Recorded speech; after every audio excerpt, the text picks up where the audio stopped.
everyone. Good day from Osei. Just in case you're not in Ghana, Osei is Kumasi. I am Amma Duncan, founder of the Fabulous Woman Network and hostess of Mind Your Business. Mind Your Business is my weekly podcast. Here I interview women, men a few times. I've had men. And they share their personal stories in life, leadership, business, and anything that can help us all as children of God so that we can create wealth and impact people. Sometimes I also do my jabbing alone, and this airs on Tuesdays at 12 noon right here on YouTube, our YouTube channel, where you're listening to this. If you haven't subscribed already, let me remind you to please subscribe and get this juice coming your way every week. Today, I get to interview a lady that I love and respect, and she really inspires me. She's the lady pastor in a lot of different things. I'll read her bio shortly. I call her LP Star, but her real name, and it's quite long and it's a mouthful, so please bear with me as I do this. Her name is Afia Boachie-Tsikata. She describes herself as God's favorite child, wife, mother, entrepreneur, people person, and also quite private. She's a teacher by profession and CEO of BACNOF Schools located in Obuasi and Accra. Mrs. Boachie-Tsikata is a speaker and runs her live shows on Facebook every Thursday as Raina Speaks.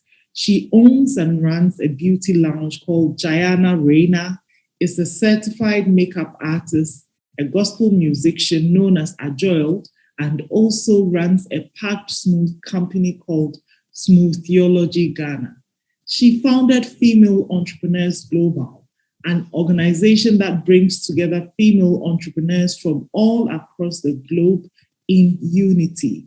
Her desire is to see every woman rise and shine and to see the youth get the right direction. Afia is an ambassador of her Lord and Savior Jesus Christ and a lady pastor with the LightHouse group of churches. Ladies, be prepared. Look, let me warn you. Oh, sorry, ladies and gentlemen. First of all, she's funny. Some of the things she'll say it in a funny way. And also, she's full of wisdom. She's had a lot of rich experiences. So please pay attention, and whatever hits you from this interview, I pray that you run with it. All right, let's have our guest for today.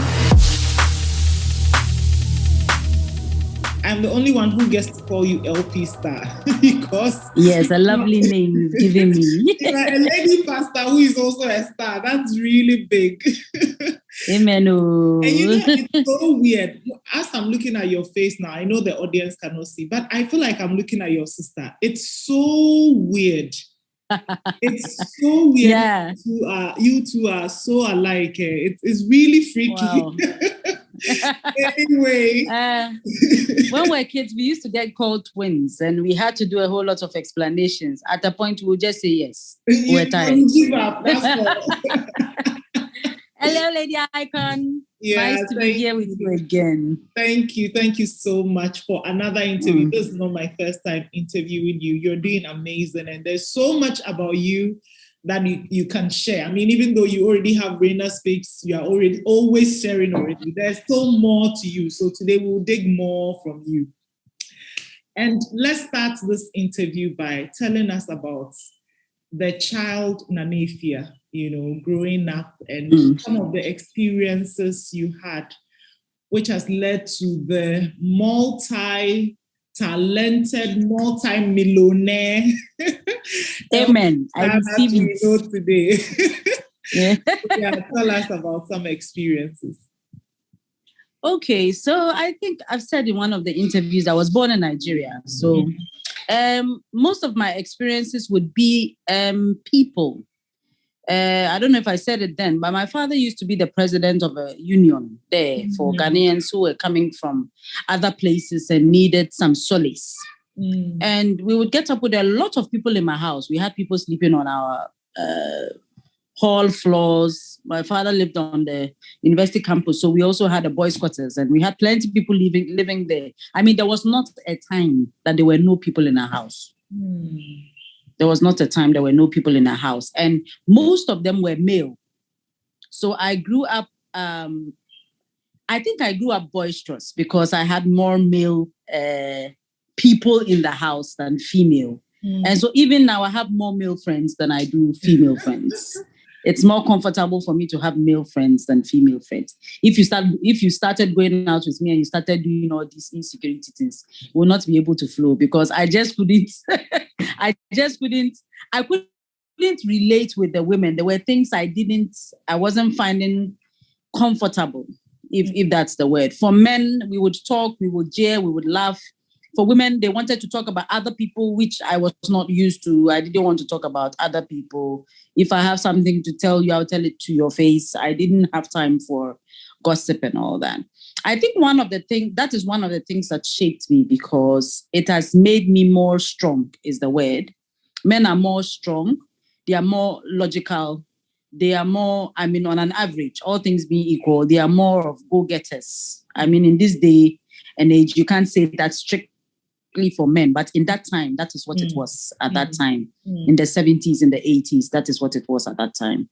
And so it made me feel I needed to also prove something, go out there and be something, just to be able to keep my friends at that point. So I think that is one of the things that shaped this strong, resilient person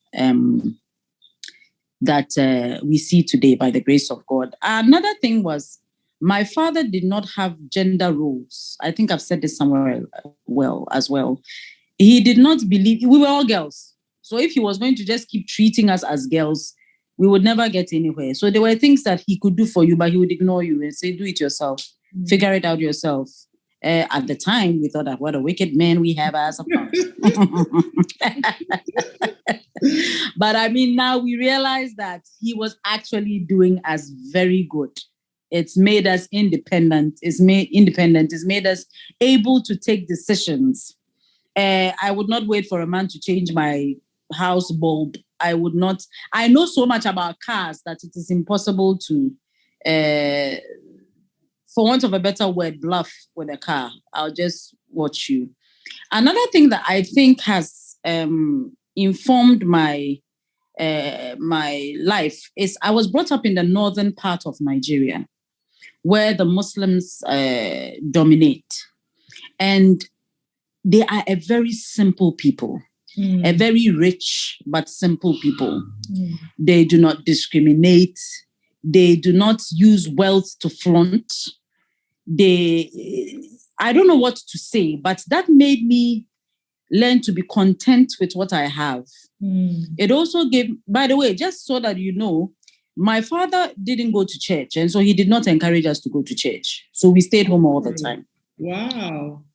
Yes, we did not go to church. My mother was a Christian. She went to church, but he told her, no, I'm not allowing you to take my children to church because they may decide to be Buddhist or Muslims and I'm not letting you brainwash them. That was his idea. All of us turned out Christians anyway. But then, yes. But I was born in Nigeria. I was born and bred in Nigeria. My sisters were born in Ghana, and then they were brought to Nigeria. But I was born and bred there. So I learned a very valuable lesson from the predominantly Muslim states that no matter how rich you are, you should never be disrespectful. You should not flaunt it. You should rather use it to help. I think that was emphasized when I became a Christian as well, that giving is better than getting. And then also living a modest lifestyle is a Christian thing. I would not say that now. We don't live modest lifestyles now as Christians. We don't like to hear it. But then, one of the marks of a true Christian and a Muslim was modesty, no matter what you had. Those things have been ingrained in my spirit and soul. It is difficult for me to flaunt what I have because somebody does not have it. I would rather be encouraged to help that person get to where I am. Except the person is unwilling, then we leave it alone. Yeah. And then another thing I can say shaped me was my mother was a teacher, and she was quiet for most of the time, but she also used to make very profound statements. And most of the time, I was the most troublesome, by the way. I'm sure we all know that by now. But she never ever, what is the word? Yes, she disciplined me as a mother. She did what she had to do, but she never ever made me look like a weird child. Because I was weird. I know I was weird. I can tell I was weird. Give I'm still weird. Of something. Give an example of something you did that now when you look back, you think, oh, it was weird, but your mom didn't make you feel weird about it. Like at 6 years old, I did not want to play. I wanted to read newspapers. Now, if that isn't weird, I don't know what is weird, seriously. I wanted to read newspapers. You would come and find me cross-legged reading newspapers. I was not this all childy things. And I also, another thing I think I did was weird. It has helped, but at that time it was weird.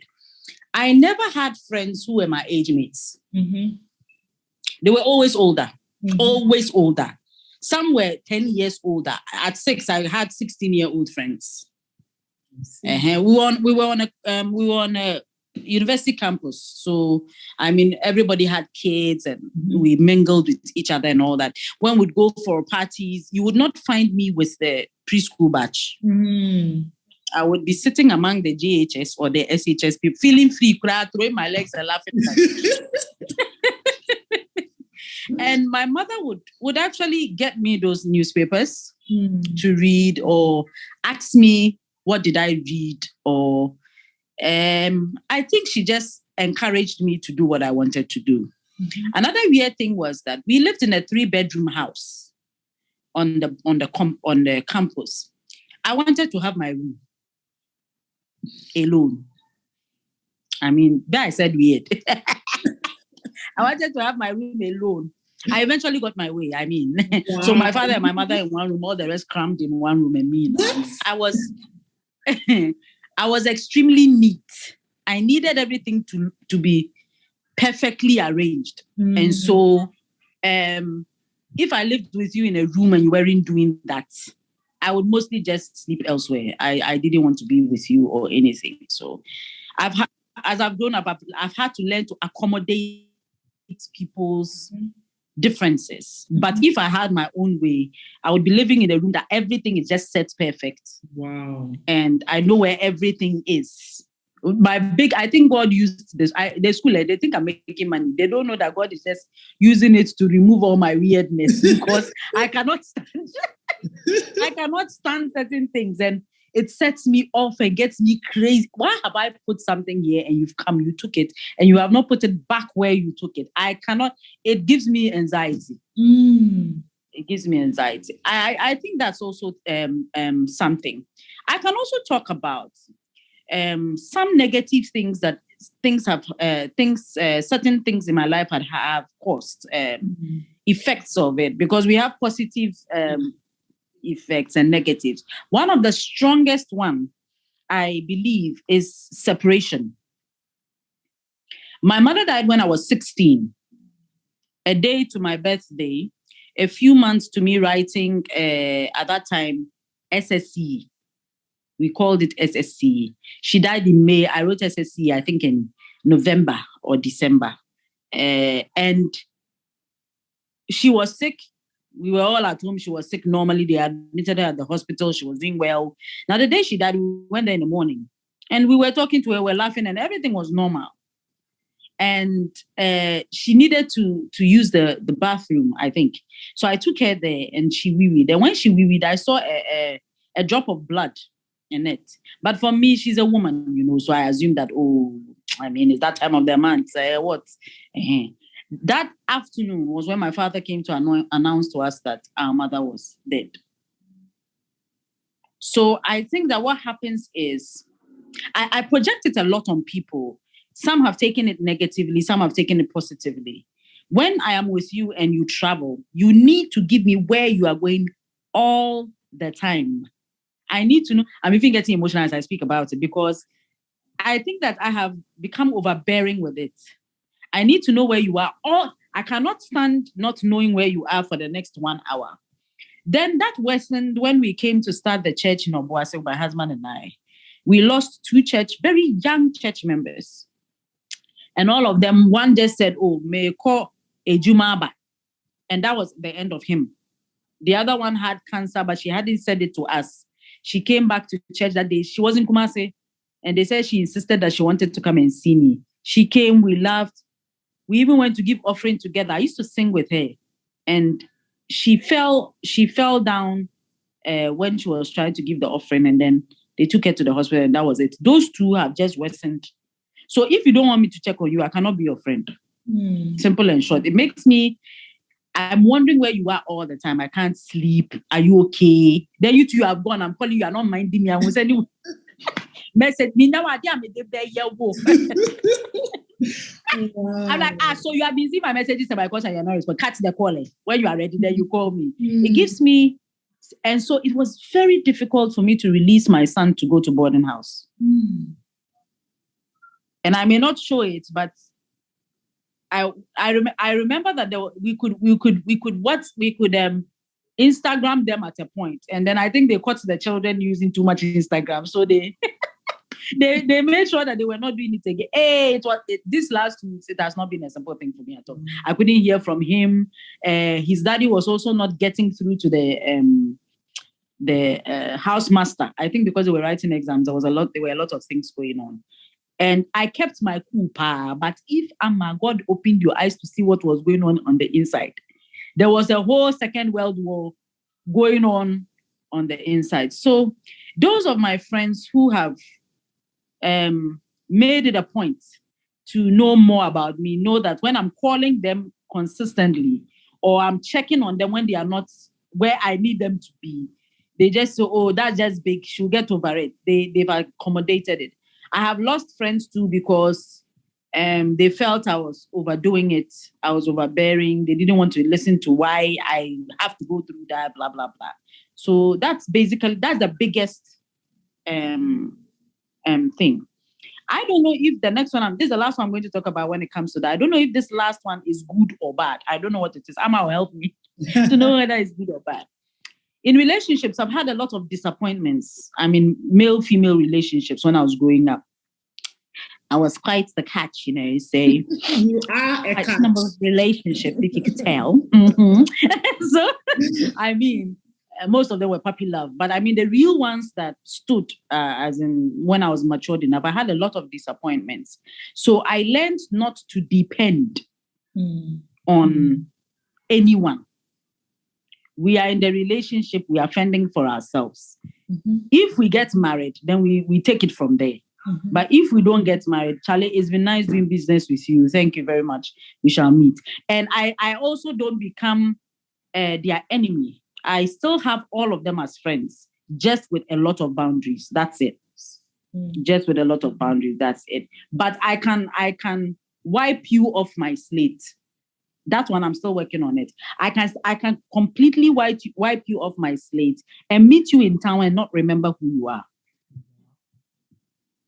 Just so that I don't take your negative, we call it energy these days, negative energy, and for it to affect me. That's one of the ways I've learned. I've managed to do so many things. And I've learned to compartmentalize things. This is BACNOF. This is Jayana Reina. This is Reina Speaks. So when I'm doing BACNOF things, I do not involve Reina Speaks. I do not involve Jayana Reina. I was with you. I did my best. When I'm with somebody, I do everything I must do, my best, over and beyond. Same way, when I cut you off, over and beyond, you become a stranger to me. It has a good part, but it also has very bad parts to that, because the world is a round place. You can go around and come and meet the person again.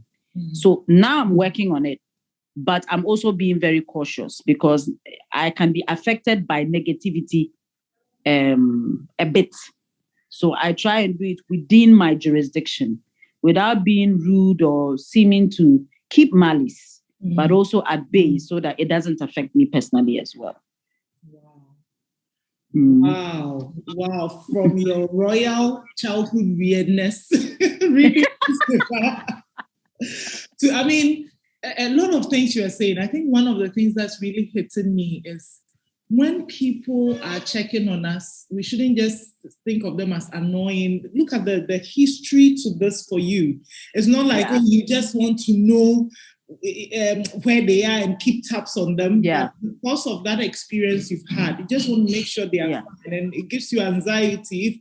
That's really deep, and it helps. Okay, so signature goosebumps come in. It helps to understand people, know where they are coming from instead of judging them. Why is she like that? Always demanding to know where I am. I mean, I can imagine in a relationship, your boy will be like, this woman too small, maybe, but they don't know the story behind it. Thank you for sharing that. And it's speaking to me personally, not to judge, but be kind. When people are behaving in a certain way and it's irritating to me, you never know what's behind that.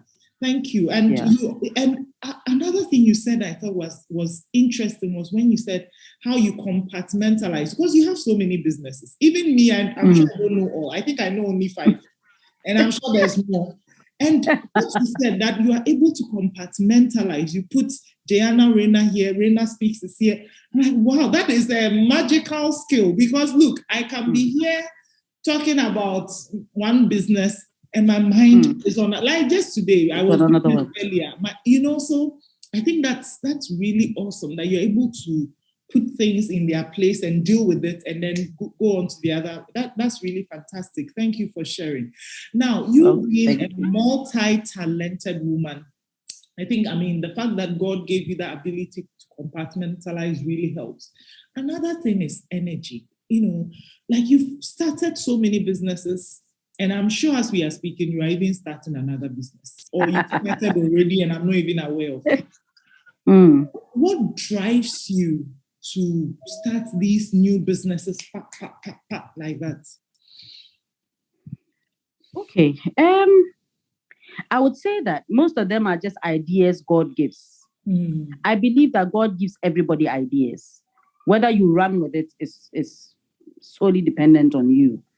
But I also believe that another thing that could have caused me to do that was the fact that I was married to a missionary and we needed to make money to survive. He couldn't do that because he's called full-time. So I had to support, is one of the reasons. The other reason is I get bored very easily.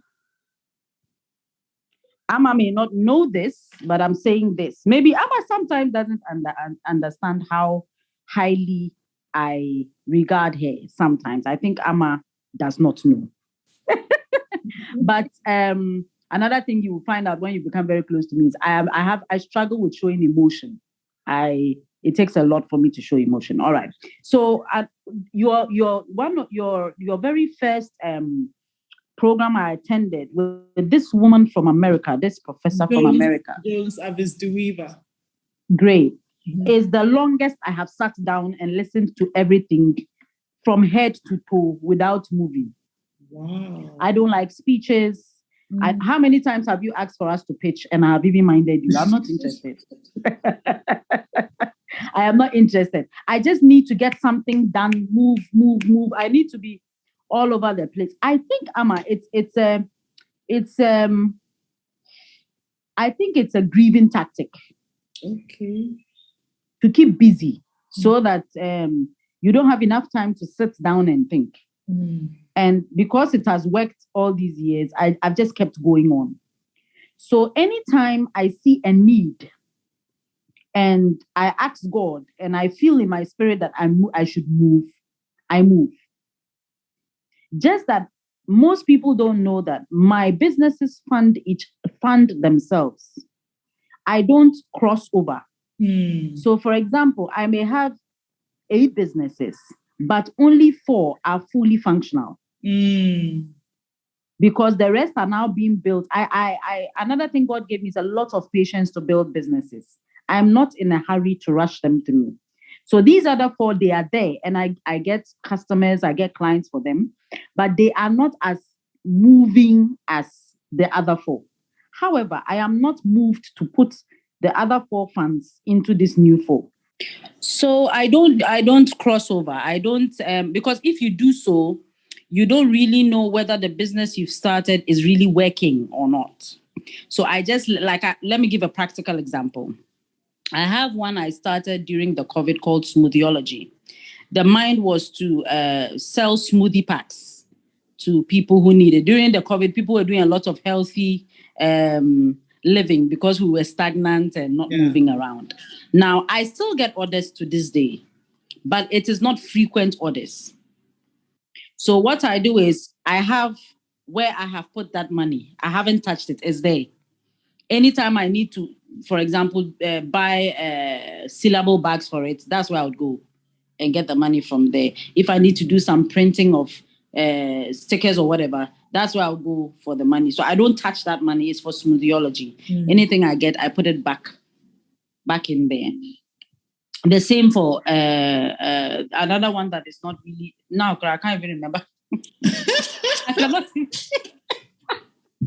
I cannot even remember. There's one that I completely dissolved recently, which was the Mazal bus. I was trying to pick up children from school and get them home and all that. But I realized that the parents were using the service, but were not paying for the service.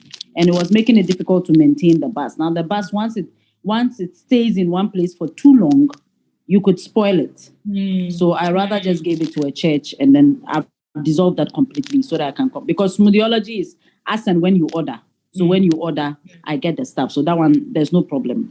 Breakfast and ice cream is the same. If you order breakfast, you'll get it. So that's okay. So these two are not really, they are not really solid, if that's the word I should use. However, I do not refuse orders. And I know that with time, they will build to a certain capacity. So I just leave them as they are. The other one is the makeup bit. I still have the salon, but where I go to do people's makeup and stuff, I think that now I'm unable to do so. So mostly I would just refer Abby's one to it, or if there's somebody else, just that. Now I do makeup for myself, but for other people, it's become quite difficult to combine that. So that too is going down gradually. But I have the salon as well. So I would say that the energy comes from not wanting to be too idle, so that I don't grieve is one. Then the second is that when I see the need for something, then I jump to it. There are many things I've started that did not go well. I'll just leave it alone and then move ahead. That's one thing I have to tell the business women. It may not go well, but it is not the end. It may just not have been the time or the place. There are certain environments that certain businesses don't do well there. Now, even the school, I think that the reason why it did very well was because it was the first of its kind here, where you could have 3-month-old babies, 6-week-old babies. Now people have copied me so much that it's easy to say, oh, we have other options. I remember a parent telling me, now we have other options. I said, yes, I think you should choose those other options. I'm not going to pet you about it. Ask those other options where they got their ideas from. And she was looking at my face. I said, no, you can't threaten me. Just tell me that you want to change location or something, but you have other options there. No, I don't take. Another thing I do in business that it seems harsh, but has sustained me to a point is I don't take kindly to threats. I am very open to you telling me, giving me suggestions and telling me, no, this won't work here, this won't work there. So I would rather you, no matter how upset you are, I would rather you just blare it out. Tell me what you want to tell me, how you want to tell it to me, but do not threaten. That one, you put me in a different mood. Or if you won't do, there are other places to go. Immediately you land, I'll say, good, Charlie, it's been nice doing business with you. Oh my God. Because I believe that, Amma, if I came to you, for example, I know what I have gotten from you so far and my association with you, where it has brought me up to. I know that it is because of you that I even had the courage to start fake. So if I come to you, Amma, And I'm like, if you won't come and speak at my program, there are other people. I am being very, very disrespectful, and I'm being very, very ungrateful because somebody took one step with you and taught you how to climb the ladder. When you got up there, does not mean you should now start disregarding that person. That is my policy in life everywhere. It is not just even for my businesses, but for my life. By the grace of God, I do not have anyone yet that I have been ungrateful to. I don't have. I mean, when I was a young person, obviously, I'm sure with my weirdness, I probably did a whole lot of stuff. But so far, no, I have not had the unpleasant opportunity to be ungrateful or disrespectful. And then the other thing too is that as businesses, we must learn that somebody always knows better than us. Somebody always knows better than us. I always give credit to G&G in Kumasi. When I wanted to start the school, my husband and I had just been to, I think, Ahojo Melcom, and on our way. So I saw this place. I said, oh, this is a nice school. Let me ask her if she will help me since I'm coming to start. And we walked in there. It was on a top floor at that time. Yeah. And I told her, oh, I'm coming to start a school and I wanted some ideas. She said, is it in Kumasi here? And I said, no, Obuasi. She said, oh, if it was Kumasi, I'll not have thought to you. But if it is Obuasi, then I'll tell you what to do. And she said I couldn't take pictures. But I mean, in a space of 45 minutes, the kind of thing she told me, not every businesswoman will do it. Up till today, I'm still looking for her number. I lost it with my old phones. I really need to get in touch with her. I need to honor her. She needs to come here and see what just giving me advice has done. I don't know where she is. I really need to get to her. She moved it, but she's moved it again. She moved to another location at Ahojo, but they've moved. Okay. So there again. Oh, it's possible. Maybe she'll hear us when we are having this interview and find you, because I really want to honor her. She did me good. She told me I could start. She at that time, I think she was taking from 6 months to just 5 years. She was within a certain limit. But she told me if I have the capacity, I can go lower. I can take 3-month-olds and then groom them from there because they are the most vulnerable. And if a parent knows that you can take care of them, then it's easier for them to bring their older children. Yeah. Oh, I mean, she's just the angel God sent at that time. So we don't know it all. We don't know it all. Even though I had taught at ICS, she had been in preschool and she made it easier for me to understand what to do. So as business people, we must always understand we don't know it all. And then the other thing I'm sure I can say for a fact is tolerance. Well, recently I was made to aware that the word tolerance is not a very good word. So I'm changing my mind about it. So the ability to accommodate different kinds of people is a very, very big factor in having businesses. If you want to have one business, that's fine. Then you are going to accommodate just the group of people who visit that particular business. But if you want to have businesses and you don't have patience, you don't like criticism, you don't like to be corrected, please stay in your one business and don't move again. Because after you have set up your business, somebody wants to come and tell you that you are not doing the business well. Do it this way. And you'll be surprised to know that sometimes they are right. Sometimes they're actually right. Because they are the ones coming to patronize your business. And the way you are doing it is not working. I remember a parent, we had this thing called the building levy, which we were levying on parents every term.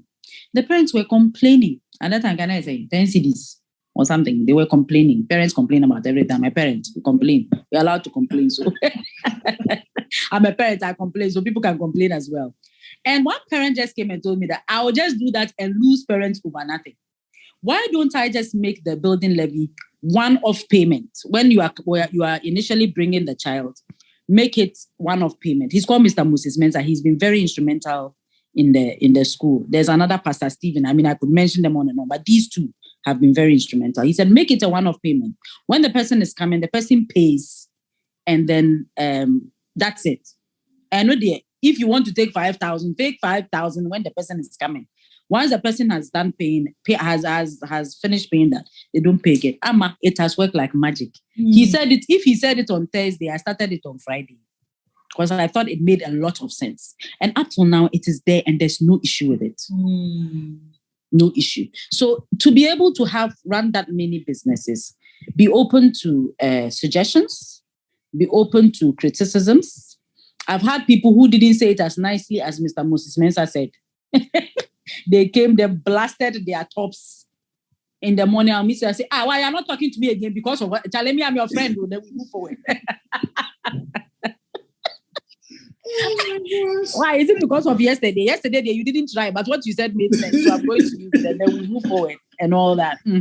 So if you want to have businesses, I tell Fedgians a lot. Recently we were having an issue on Feg. People just kept leaving the page. So I asked them what was the issue.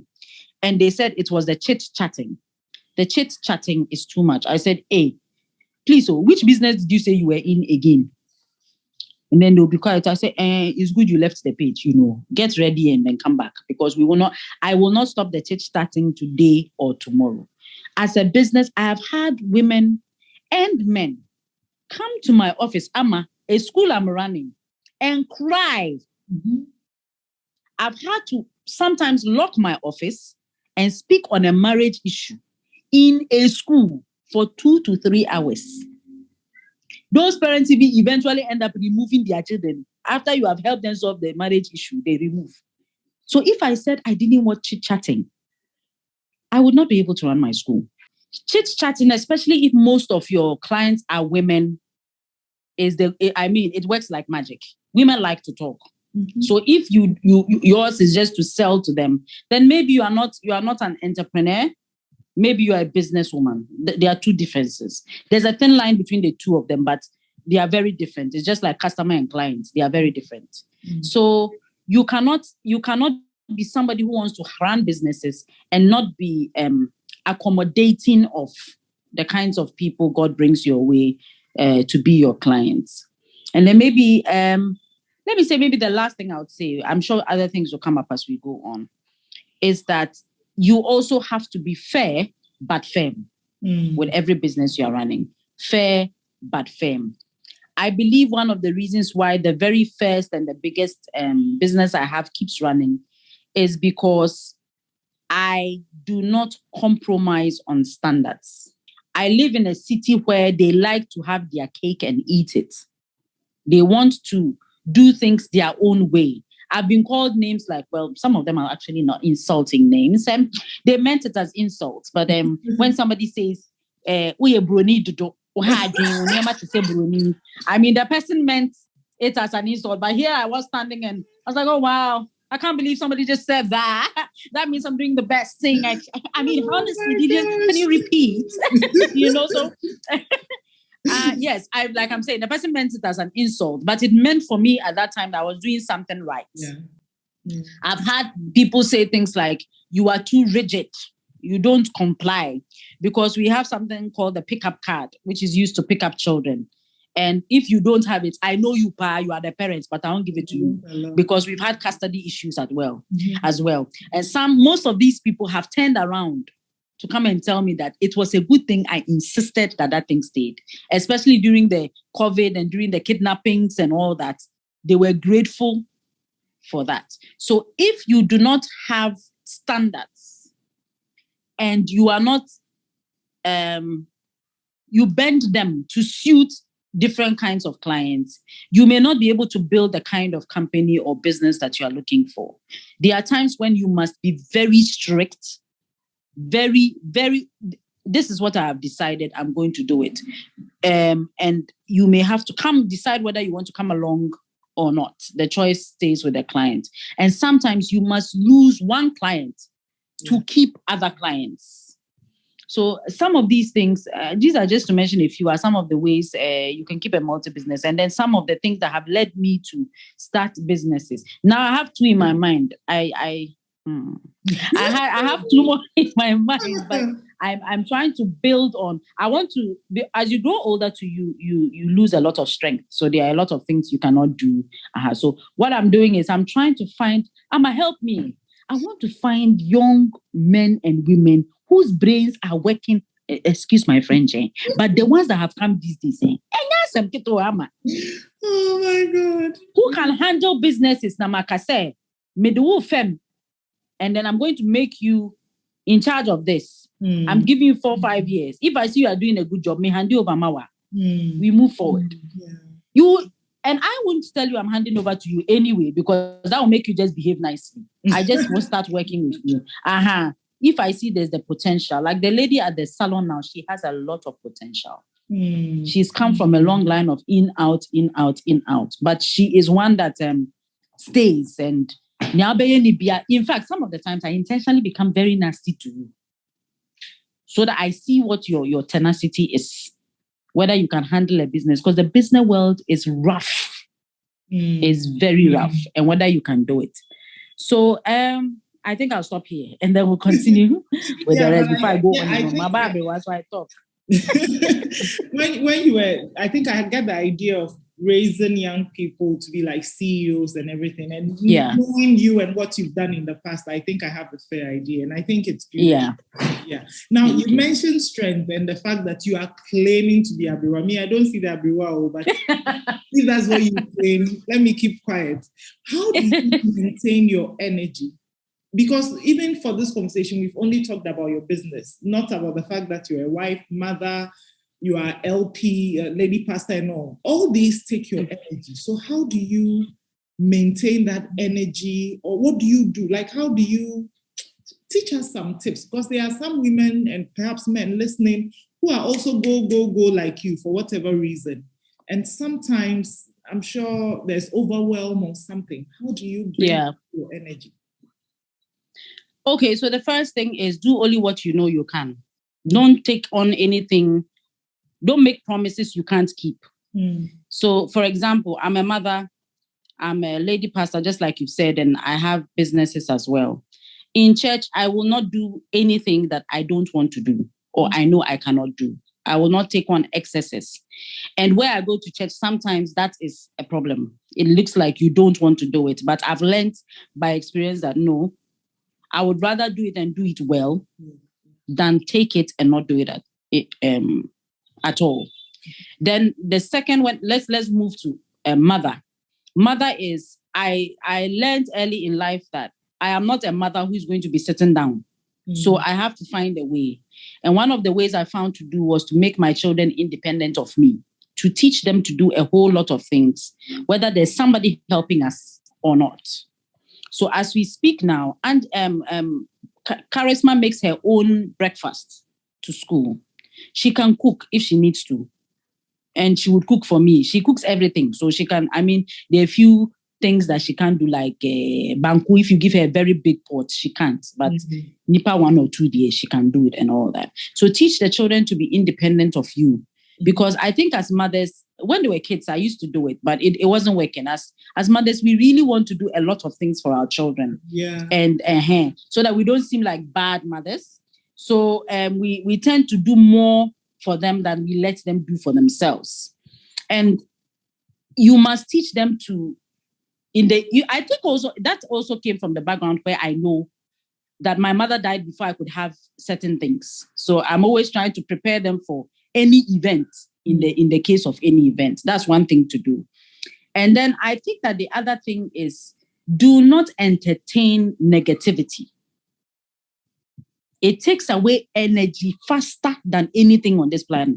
You can be tired and still have energy, but negative words have a way of, I don't know how that works, but it just drops you off and you begin to think about it. So if you are somebody who, obviously, I'm not talking about people who are really telling you what you are doing. And people who have a good mind at heart for you and are really telling you things that you should not be doing. I'm not talking about that. That's different. You need people to tell you that, no, this is wrong. No, you shouldn't do that. No, this is not done this way. That is the real people who have you at their heart. But we have people who are just discouraging you for discouraging sake. you must cut them off deliberately. Let them call you. I've been called so many names. So for Mami Oyaka. Oh, yeah. So for Mami, I only need Pankasa. That one card, it doesn't enter here and go here. It disseminates in the air as you are saying it. Because me in this of Mami I don't do that. And then the last is not the last, but one of the things too I'll say is what keeps my energy is who are you? What do you represent? What do you want people to experience when they're around you? I have in mind that anybody who comes around me must be happy, must be fulfilled by the time they leave. So no matter how I am feeling at that point, I would pour more fun, more happiness into that person. And please don't do this if you have not tried it over time. And go into my closet and then rejuvenate myself. I rejuvenate myself by praying, by watching movies, by listening to music, or by just taking off and going on a holiday. Without 2-3 days. Oh my God. 2-3 days. And that one, I don't care who you are. If you call me, I won't pick the call. I will just not pick. I'm trying to get myself back together.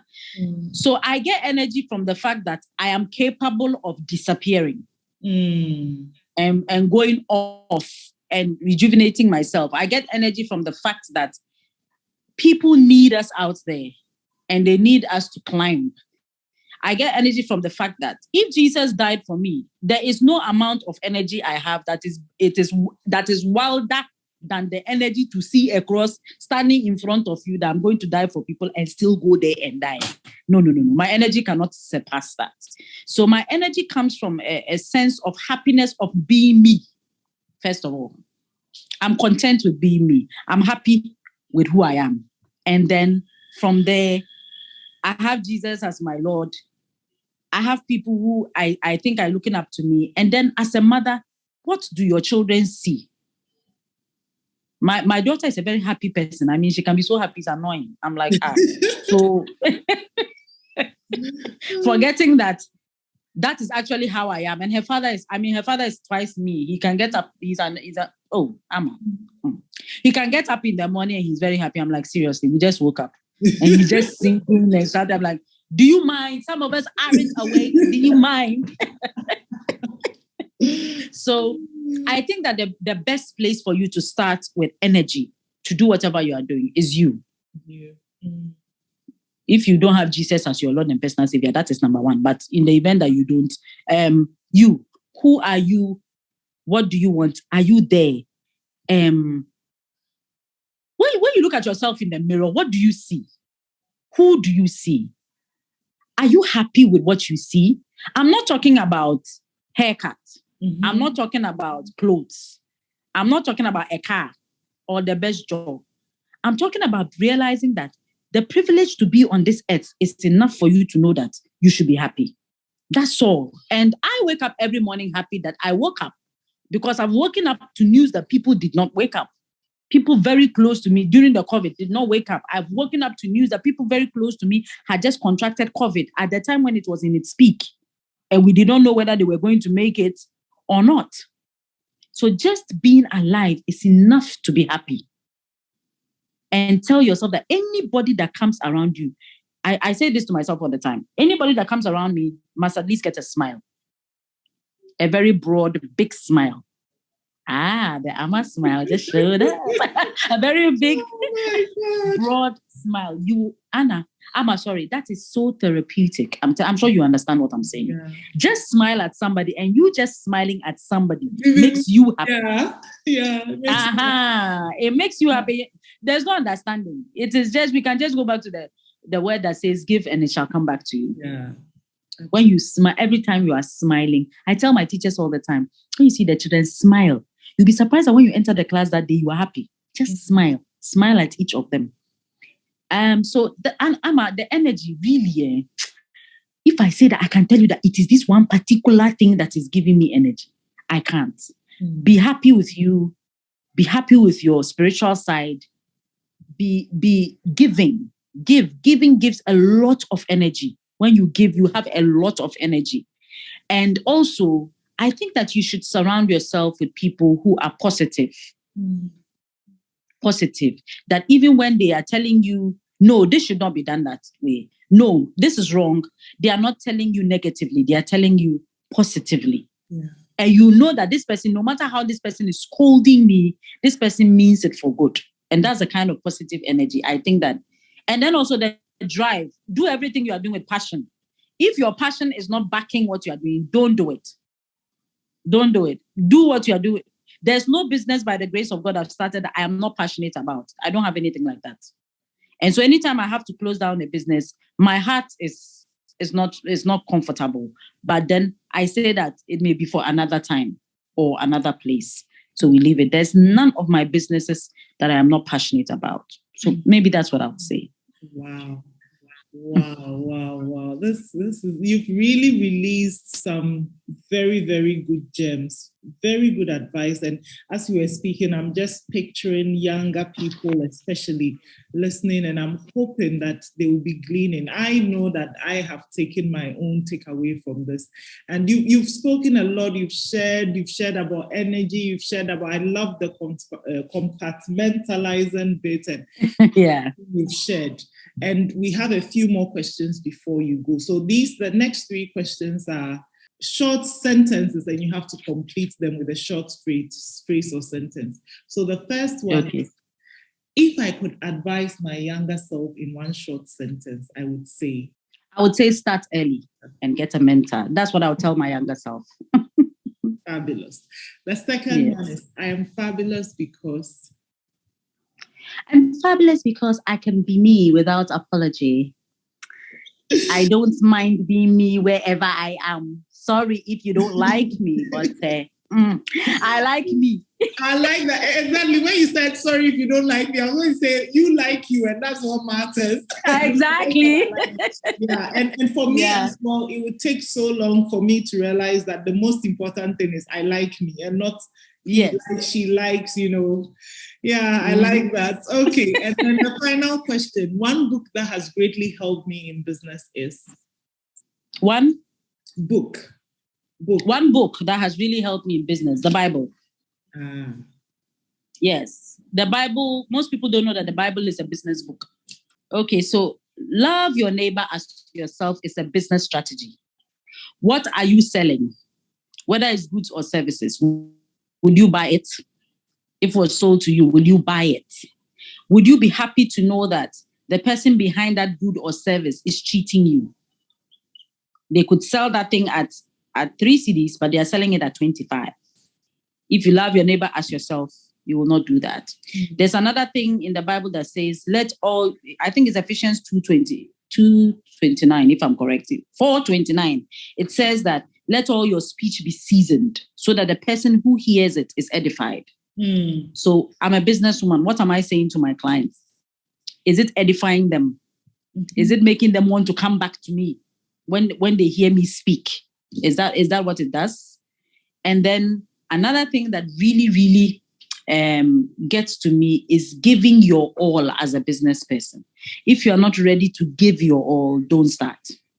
Business is going to take your time. It's going to take your energy. It's going to try you in places you did not know existed in your body. Do you know what? When you said it takes away a lot, I'm thinking your sex drive. Yes. Oh, thank you, darling. Thank you, sweetheart. I mean, seriously. I mean, if I can be vivid, there are times your husband is just, you are looking at him like, seriously, Mr. Man, seriously. When I feel like doing that, like hitting you with this bottle that I'm doing. Go away. Oh my God. Yes, it takes away a lot. A lot. If you are coming into business for only the money, you are in the wrong place. Yeah. It's going to try you. It's going to test you. So the book that has helped me the best, if you are a Christian and you are a business person, then the book that should order your first book on your business shelf is the Bible. Yeah. I say my father is a businessman. When I say my father is a businessman, I mean God. I mean a businessman who was willing to die for his business. Yeah. Yes. And because of that, you cannot remove his business from the world, no matter what you do. Yeah. It's in all parts of the world today. Yes.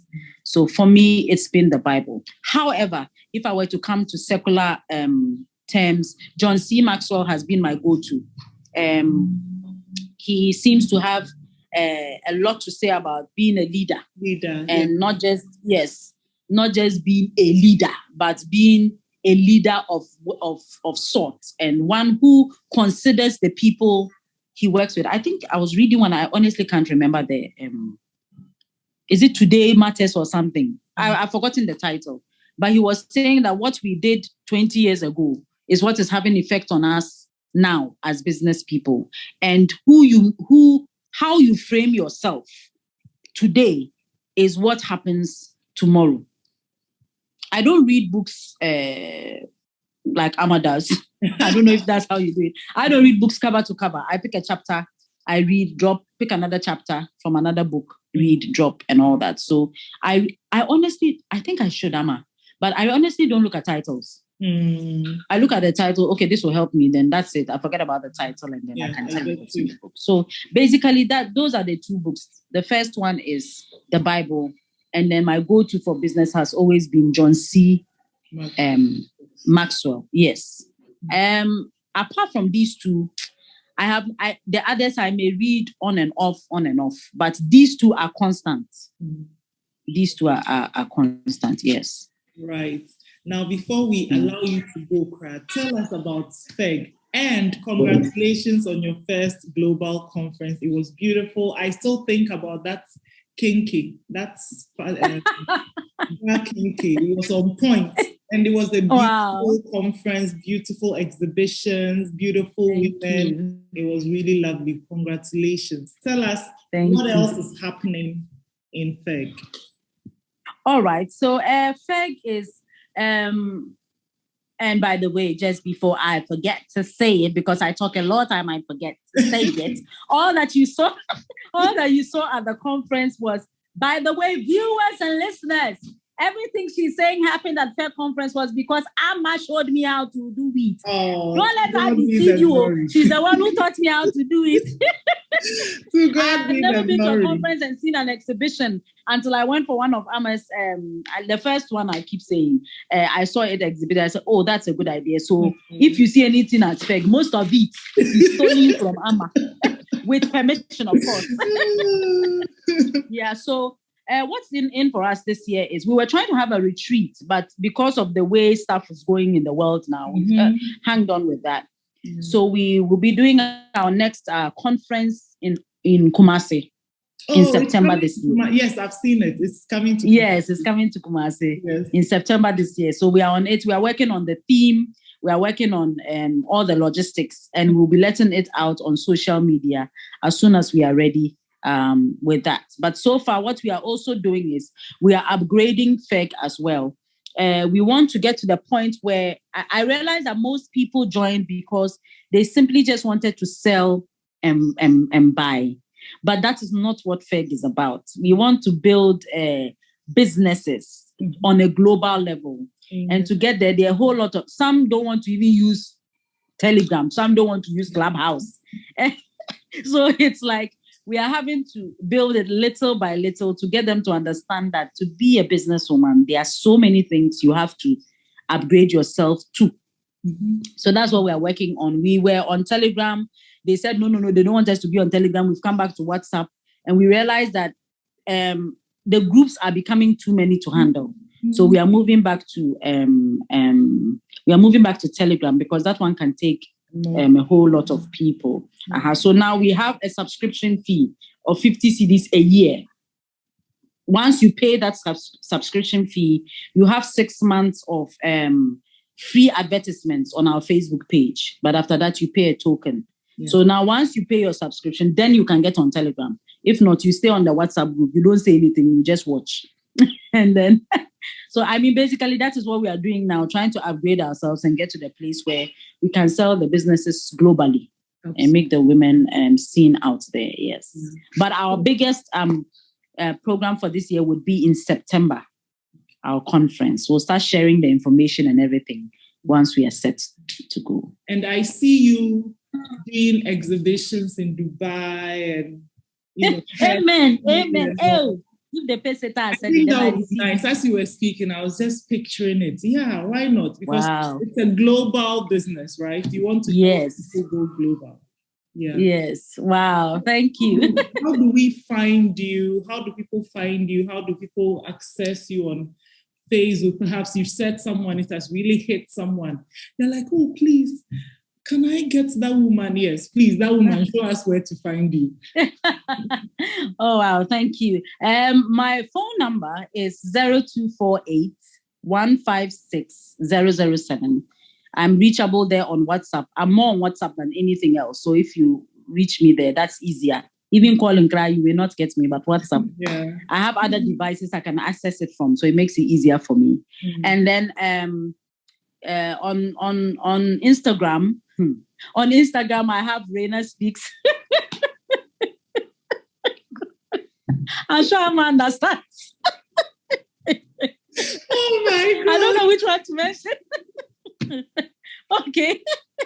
All right, look, let's just do it this way. If you want to reach me directly on Instagram, you either go to Raina Bake or Raina Speaks, because all the rest are business platforms. Yeah. So those ones, I may not go them as often, but Raina Bake is my direct one. And the Raina Speaks is a talk show I have. So that one, I'm always there. Yeah. And then on Facebook, it's Nana. But the nanas are a lot, so you may need to see my picture there to be able to tell which it is. And then as for Raina Speaks, is Raina Speaks, so you easily get that on Facebook. And then you have a group for Raina Speaks.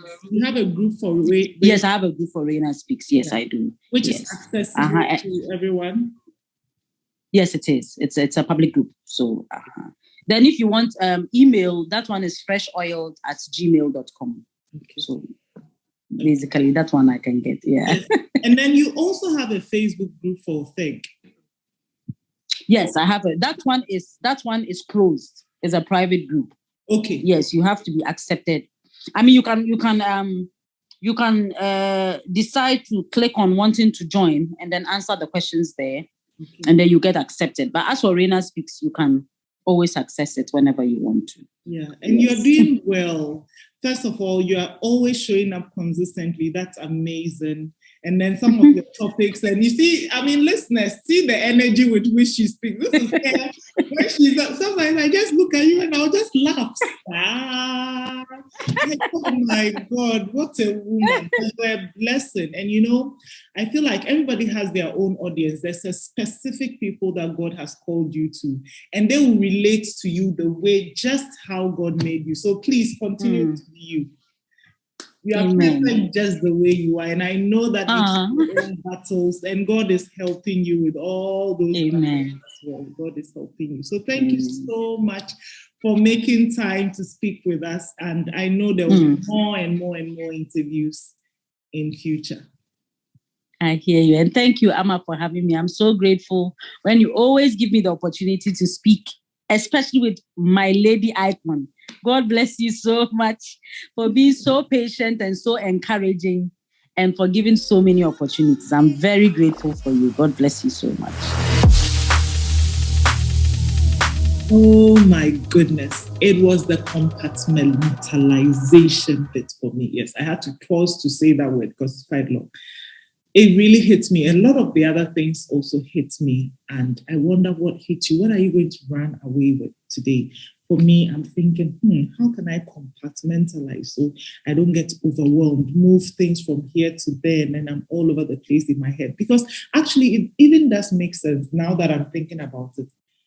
Personally, I like things to be in a certain order, and I like to group things, and it makes things easier for me. So I feel that in my mind as well, and in my business, I should put things in different places and keep them there. When I go there, I work on them. When I come out, I'm out, and see how that, what kind of impact that has on my energy. I'm definitely going to try that. Please let me know what hit you from this interview that you also want to run with.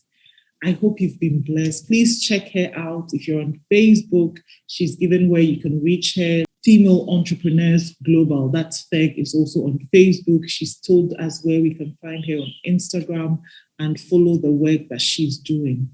I know that you will be blessed. Please share this video with others if it's been of value to you. Until I come your way again, same time next week, 12 noon GMT on Tuesday. It's Ta from Amazon.